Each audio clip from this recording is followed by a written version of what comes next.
ఈ వీడియోని మీరు గమనించినట్టయితే ఈ వీడియోలో పేషెంట్ని అప్సైడ్ డౌన్ హ్యాంగ్ చేస్తారు. దీన్ని ఇన్వర్షన్ థెరపీ అంటారు.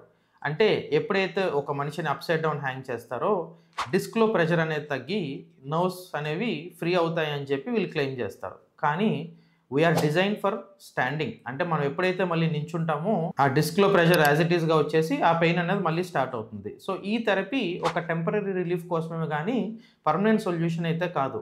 ఫర్ ఎగ్జాంపుల్, మనం నించున్నప్పుడు ఉన్న పొట్ట పడుకోగానే తగ్గిపోతుంది. అది ఎందుకు అంటే గ్రావిటీ వల్ల. కానీ దాని అర్థం మనం సన్నబడినట్టు కాదు. అట్లనే మన నార్మల్ పొజిషన్కి వచ్చినప్పుడు డిస్క్ బల్జ్ అనేది యాజ్ ఇట్ ఈస్గా మెయింటైన్ అవుతుంది. ఈ డిస్క్ బల్జ్ తగ్గించుకోవడానికి there are various other options like మజిల్స్ని స్ట్రెంథెన్ చేసుకోవడం, వేరియస్ ఫిజియోథెరపీ ఎక్సర్సైజెస్ చేయడం. ఈ ఇన్వర్షన్ థెరపీ ఒక టెంపరీ మెజర్ మాత్రమే. నేనైతే దీన్ని సజెస్ట్ చేయను. Thank you. Be careful.